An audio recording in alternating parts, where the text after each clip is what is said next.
바울은 옛사람을 벗어버리고 새사람을 덧입으라는 그 권면의 말씀을 5장 1절에서부터 21절까지 계속 하나님의 교훈의 메시지를 이어져 가고 있습니다.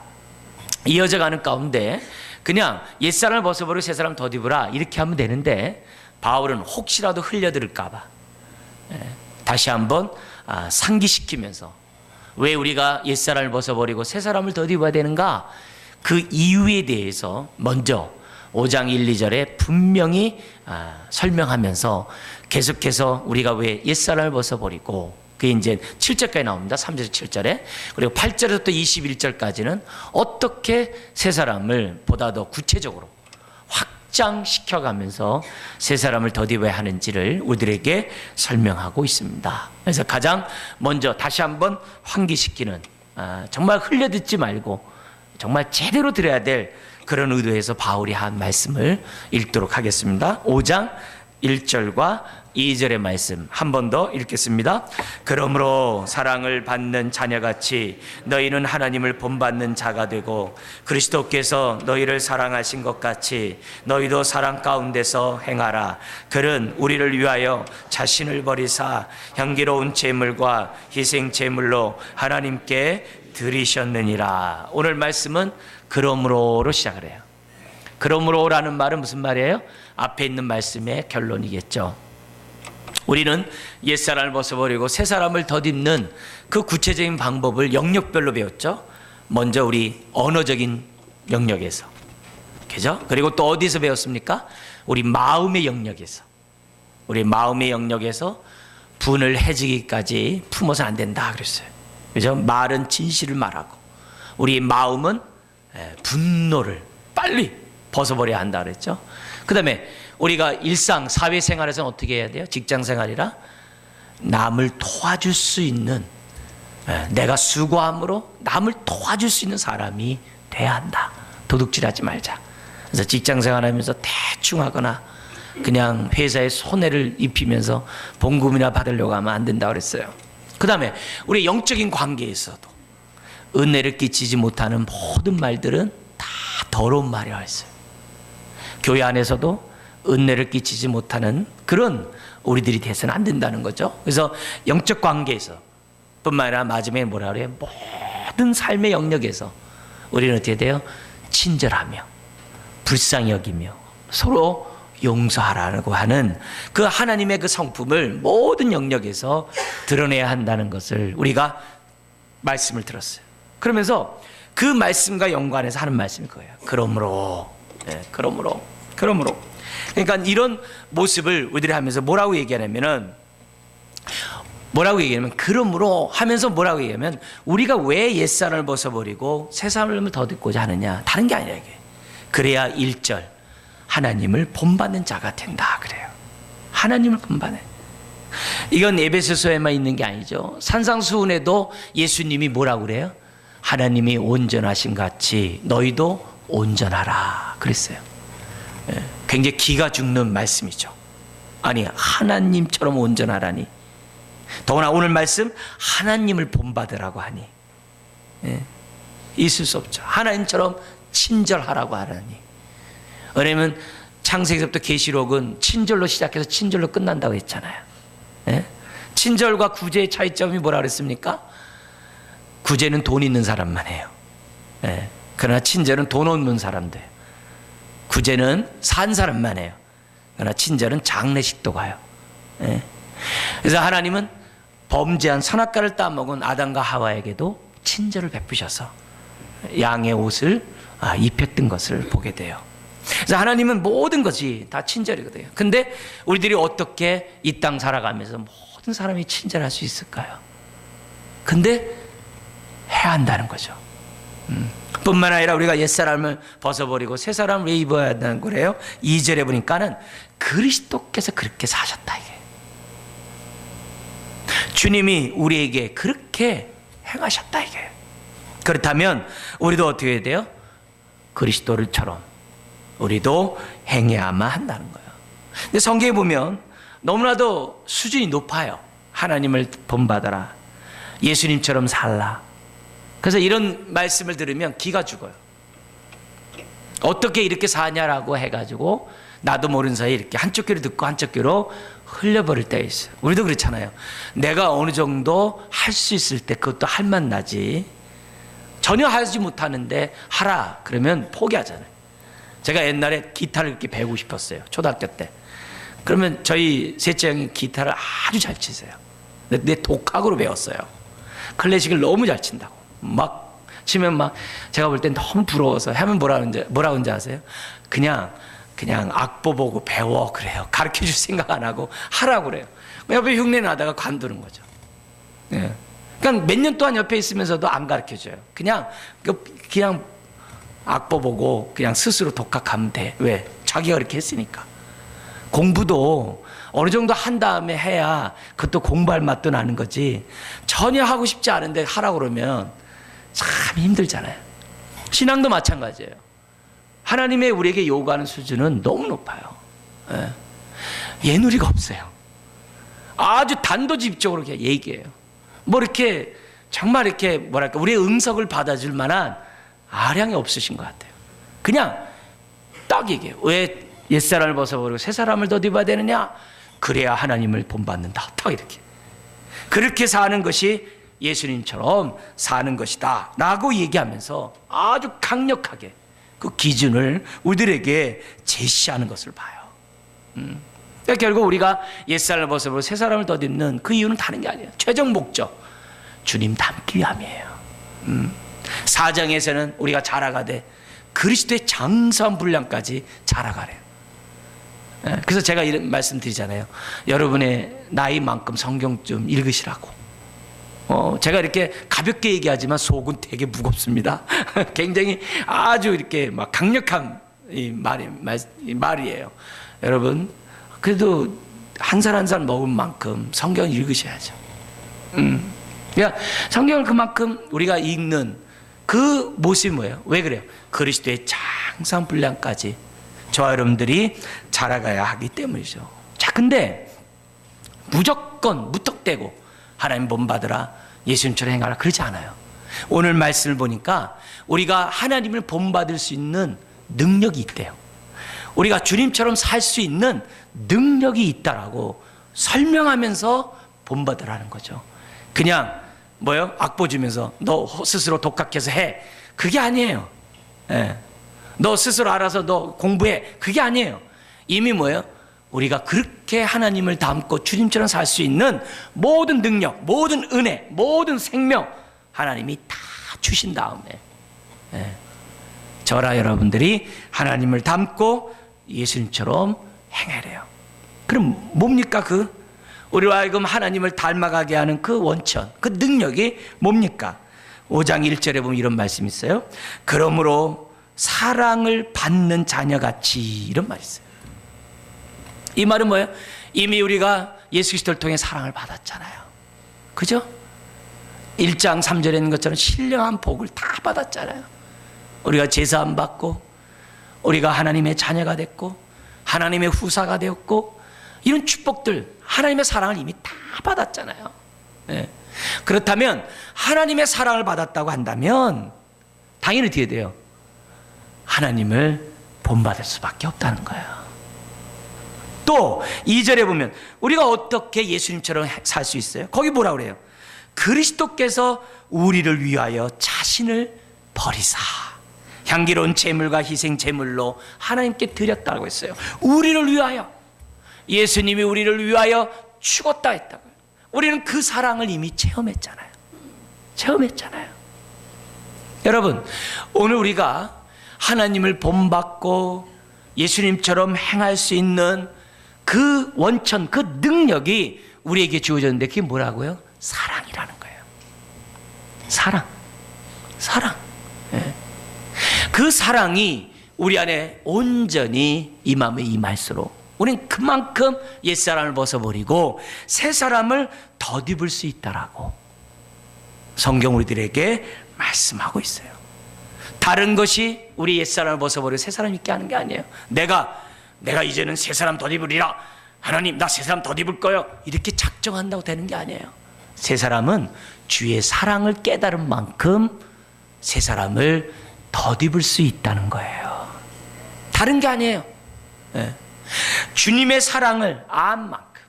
그래서 바울이 에베소서 3장 17절에서 19절에 무슨 기도를 했어요? 바로 이 사랑 기도를 했잖아요. 하나님, 에베소 성도들이 사랑의 터 위에 깊게 뿌리를 내려서 하나님, 에베소 성도들이 사랑을 갖다가 알게 해주세요. 인격적으로 뿐만 아니라 하나님의 그 넓이와 그 깊이와 높이와 길이가 어떠함을 하나님 깨닫게 해주세요. 기도했잖아요. 오늘 우리가 정말 지금까지 신앙생활하면서 여러분 어떤 기도를 제일 많이 했는지 한번 이 시간에 한번 생각해 보세요. 우린 0.0001초만이라도 내가 지난 신앙생활 동안 무슨 기도를 많이 했나? 내가 잘 압니다. 분석이 딱 끝납니다. 만약에 사랑의 깊이와 높이와 길이와 넓이가 어떠함을 위해 기도하지 않았다면 우리는 잘못 기도하고 있는 거예요. 우리는 신앙생활을 잘못할 수 있다는 사실을 기억해야 돼요. 우리는 주님이 원하는 그 좁은 길, 생명의 길보다는 각 길을 걸어왔다라고 우리가 생각할 수도 있어요. 우리가 신앙생활하는 그 동기, 오늘 우리가 이 자리를까지 인도하게 한 우리의 그 동기, 우리가 하루하루 신앙생활한 그 삶의 그 모든 원천, 그거는 사랑 외에는 없습니다. 사랑 외에는 없어요.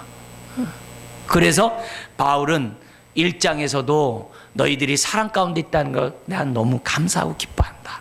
그렇게만 끝난 게 아니라 3장에서 그 사랑을 너희가 더 깨달아서 너희 삶에 풍성하기를 원한다. 그렇게 얘기해 놓고 오늘 얘기하는 겁니다. 5장 1, 2절에 너희가 그 사랑을 경험하지 않았냐? 너희가 그 사랑을 체험하지 않았냐? 그렇다면 너희들의 오늘의 모습을 봐라. 너는 얼마만큼 하나님을 본받은 자가 되었느냐? 너는 얼마만큼 예수님을 닮은 자가 되었느냐? 바울은 그냥 곧바로 옛사람을 벗어버리라는 얘기를 3절부터 또 할 수 있어요. 근데 그렇게 나열하지 않아요. 그 말을 3절 이하의 말씀을 하기 전에 분명히 못 박은 거예요. 흘려듣지 마라.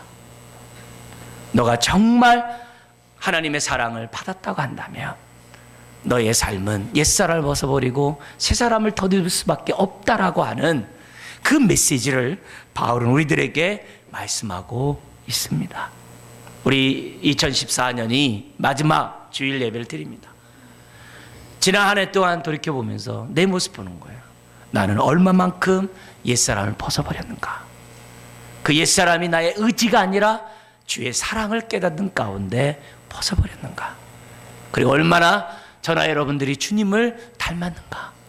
얼마나 친절히 베풀었으며 얼마나 긍휼히 불쌍히 여겼으며 얼마나 용서했는지 내 삶의 모습을 살펴봐야 한다는 거죠. 그럴 때 2015년이 우리가 생명의 길, 주님이 가신 그 길을 따라갈 수 있다는 것을 다시 한번 우리 생각하는 복된 시간 되기를 주의 이름으로 축원드립니다. 자, 그러면서 3절부터 7절에 또다시 옛사람을 벗어버리고 8절 이하에 새 사람을 덧입으라는 메시지를 합니다. 오늘은 7절까지 보면서 옛사람을 벗어버리라고 얘기하지 아니하고 뭐라고 얘기하냐면은 좀 더 강하게 얘기해요. 4장보다 강하게 얘기하면서 뭐라 하냐면은 왜 옛사람을 벗어버려야 하는지, 예. 결국 이제 주님을 닮는 것이지만 강론으로 세부조항으로 한 절 한 절 우리에게 그 이유를 설명하고 있어요. 그래서 이 이유를 생각하면서 아하, 마땅히 내가 옛사람은 벗어버려야 되겠구나, 이런 각오를, 결단을 저와 여러분들이 했으면 좋겠어요. 첫 번째, 왜 우리가 옛사람을 벗어버려야 하는가? 3절에 나오는데요. 같이 한번 읽겠습니다. 음행과 온갖 더러운 것과 탐욕은 너희 중에서 그 이름조차도 부르지 말라. 이는 성도에게 마땅한 바니라. 우리 성경엔 번역은 되어 있지 않습니다만 3절 안에 내포되어 있어요. 그러나 이 말 속에 뭐가 번역되어야 되는 게 더 좋냐면 그런다가 들어가요. 그냥 뭐 그런데 이게 아니라 그런다가 들어갑니다. 그러나 그러니까 3절이 그러나로 시작해요. 그러니까 내용이 완전히 강조가 되는 거죠. 예, 완전히 전환이 되는 거죠. 예. 무슨 말입니까? 신앙생활은 옛사람을 벗어버릴 수 있는 사람이 누구냐? 그 사람 깨달은 만큼 벗을 수 있어요. 그 사람 경험한 만큼 옛사람을 벗어버릴 수 있어요. 내 의지가 아니에요. 사랑을 깨달은 만큼, 100만큼 깨달으면 100만큼 벗을 수 있어요. 억만큼 깨달으면 억만큼 벗을 수 있다는 것을 우리들에게 보여줘요. 내가 정말 그 사랑 가운데 있다면 우리는 어떻게 돼요? 마땅히, 당연히 옛사람을 벗어버릴 수밖에 없다는 것이 그러나예요. 그러나 얘기해요. 뭐라고 얘기해요? 음행과 온갖 더러운 것, 이게 방탕을 말합니다. 음행과 방탕과 탐욕은 뭐라고 얘기해요? 다 그 이름조차도 부르지 말라. 왜냐? 이는 성도에게 마땅한 바가 아니라는 거예요. 그러니까 결국 첫 번째 이유가 뭐예요? 성도에게 마땅한 바가 아니기 때문에 우리는 뭐 하는 거예요? 옛사람을 벗어버려야 하는 거죠. 성도다움. 이미 우리가 신분의 변화가 주어졌다는 거죠. 새로운 사람이 되었다는 거예요. 우리는 성도가 되었다는 거예요. 그렇다면 당연히 옛사람의 모습은 벗어버려야 할 것이 아니냐는 거죠. 이런 말씀을 들으면 이렇게 생각할 수 있어요. 아이고 힘들다. 신앙 사는 게 왜 이렇게 힘드냐. 내가 정말 잘 살고 내가 성공하고 내가 좀 이렇게 편안하게 살려고 신앙생활하지 뭐 이렇게 힘드냐. 이렇게 생각할 수 있어요. 또 이런 말씀, 옛사람을 벗어버리라는 이 말씀을 하나님의 사랑을 깨닫지 못한 가운데 이 말씀을 들으면 이 말씀이 어떻게 돼요? 윤리도덕책이 됩니다. 윤리도덕책이 돼요. 그러면 윤리도덕책이 되면 어떻게 됩니까? 이 말씀을 어떻게 하든지 간에 지키겠죠. 어떻게 지키겠죠. 그러나 지키지만 사랑으로 말미암아 지키는 게 아니라 의무로 지키다 보니까 이걸 지키면 어떻게 돼요? 아하, 나 지켰네 하면서 자기 의를 자랑해요. 근데 자기 의를 자랑한 사람은 어떻게 돼요? 반드시 그렇지 못한 사람에 대해서 정죄해요. 정죄해요. 판단해요. 왜요? 하나님의 사랑으로 말미암아 하나님의 말씀을 지키지 못했기 때문에 그래요. 그러나 이 말씀이 하나님의 사랑을 깨닫는 가운데 옛사람을 벗어버리라. 그러면 어떻게 돼요? 이 말씀이 윤리책이 아니라 어떻게 돼요? 은혜의 책이 되는 거예요. 그래서 은혜의 책이 되면 어떻게 돼요? 그렇게 산 것이 뭐예요? 다 주의 은혜다 하면서 감사해요. 그리고 그렇게 살지 못한 사람에 대해서 어떻게 돼요? 하나님, 나에게 베푸신 그 은혜 저 사람에게도 베풀어 주셔서 하나님 이 말씀대로 옛사람을 벗어버리고 살아갈 수 있도록 은혜를 베풀어 주세요. 이렇게 기도할 수밖에 없다는 거예요. 그렇지 않으면 사랑 없는 가운데 이 말씀이 지키면 이게 율법 조항이 되는 거예요. 그럼 바리새인처럼 남을 정죄하고 그 마음에 평안이 없는 거죠. 감사가 없는 거죠. 오늘 우리가 신앙생활하면서 많은 봉사를 하고 많은 헌신을 해요. 근데 그 봉사와 헌신이 사랑으로 말미암아 봉사와 헌신하지 않으면 어떻게 돼요? 왜 나만 이거 해? 이렇게 돼요.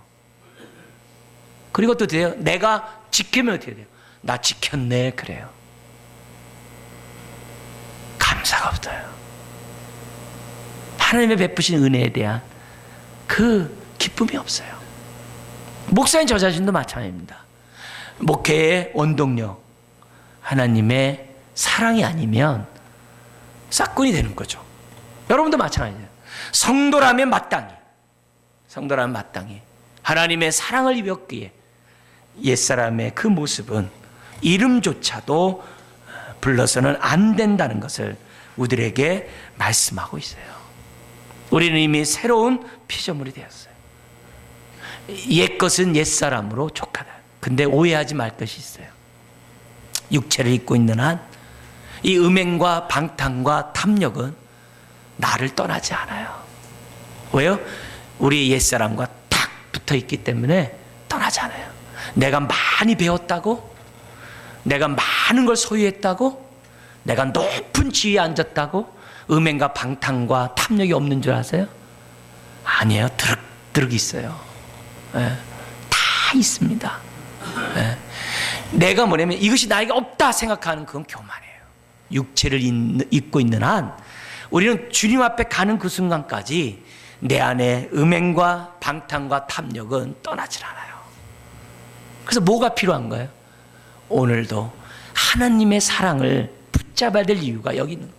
하나님, 나에게 사랑을 베풀어 주세요. 내가 사랑 없으면 다시 옛사람으로 돌아갈 수밖에 없습니다. 하나님, 나에게 은혜를 베풀어 주세요. 그렇지 않으면 옛사람의 종이 될 수밖에 없습니다. 하나님, 나를 도와주세요.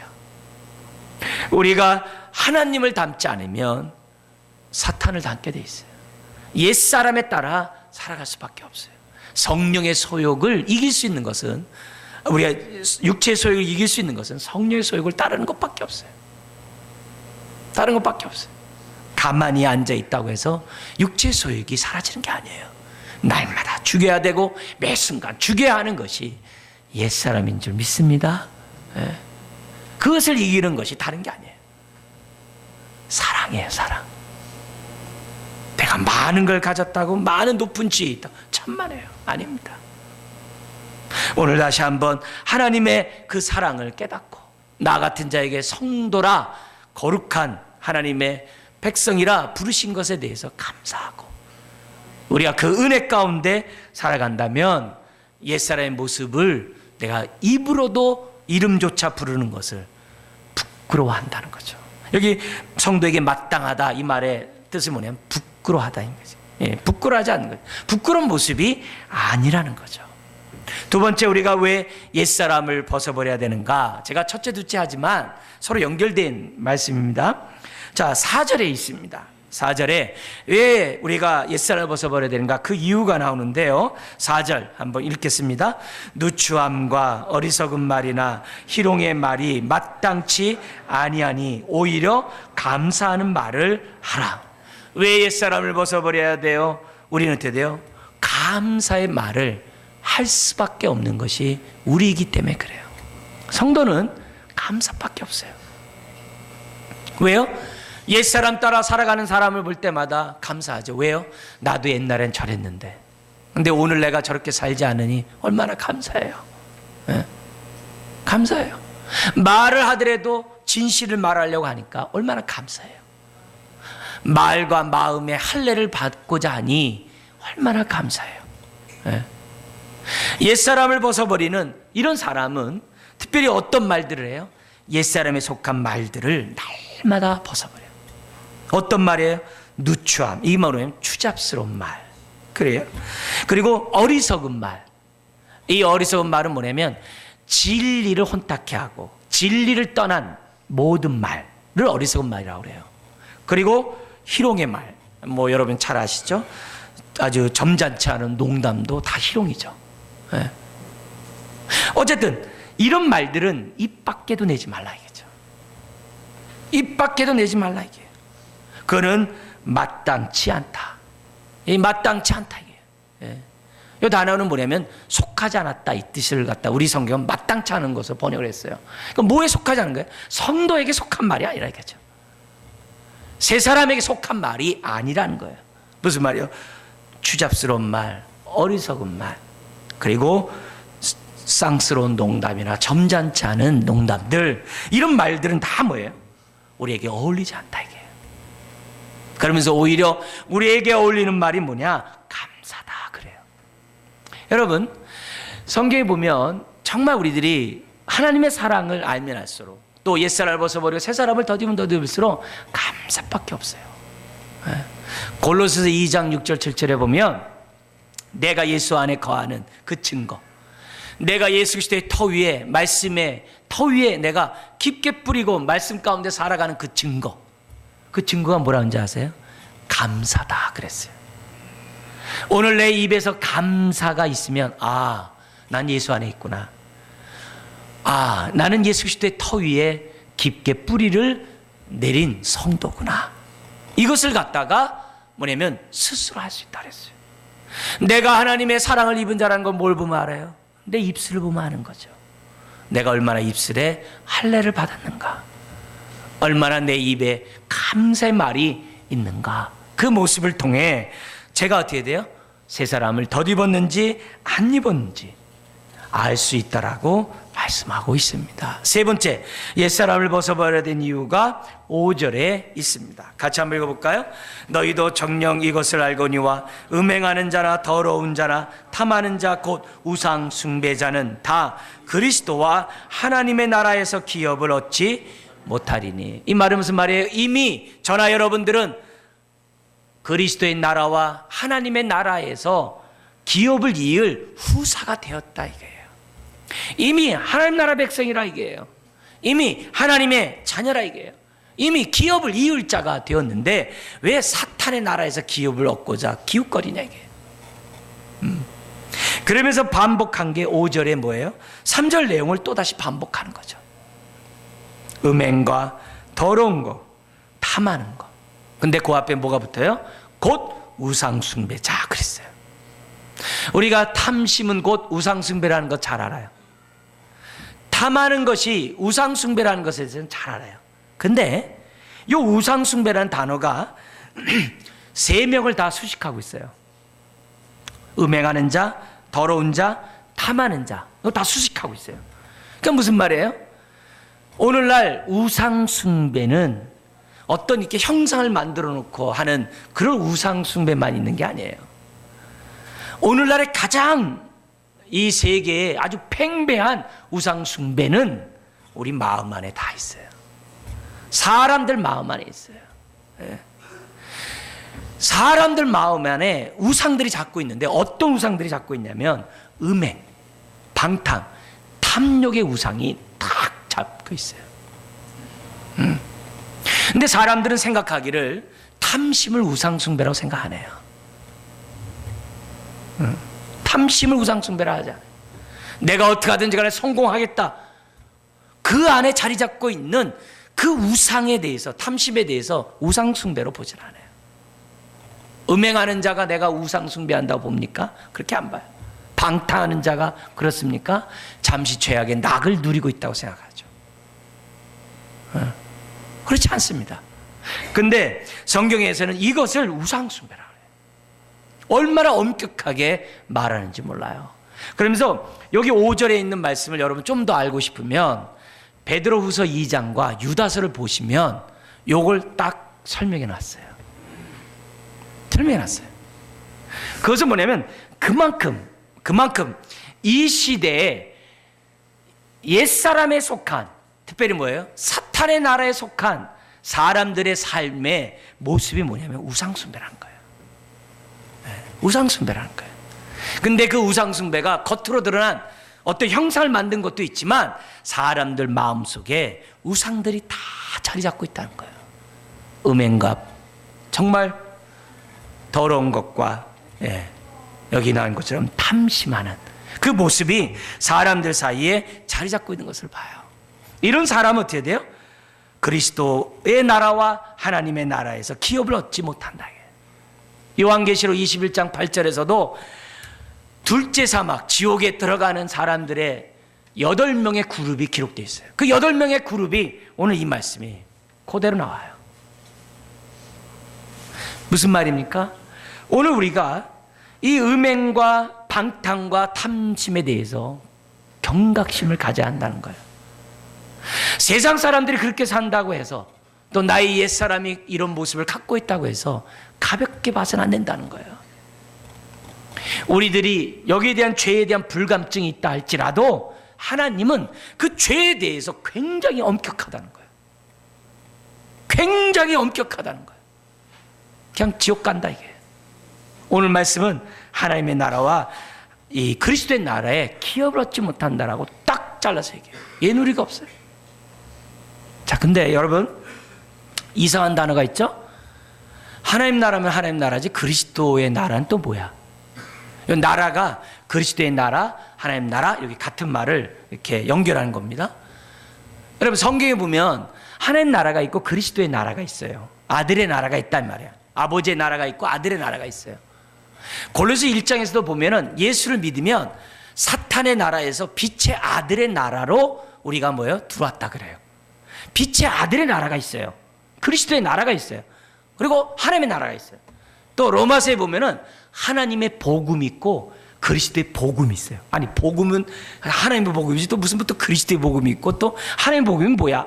이렇게 얘기할 수 있습니다만, 생각할 수 있습니다만, 그리스도의 나라, 그리스도의 복음은 좁은 의미예요. 예수 그리스도의 중심으로 복음을 설명할 때 그리스도의 나라, 그리스도의 복음이라 얘기해요. 그러나 성부 하나님 중심으로 복음을 설명할 때는 하나님의 복음, 하나님의 나라라고 얘기하는 거예요.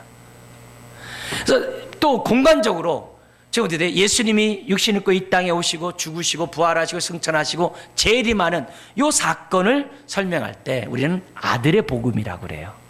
그리스도의 복음. 오늘 지금 우리는 어디 있어요? 그리스도의 나라에 있죠. 그러나 나중에 어떻게 돼요?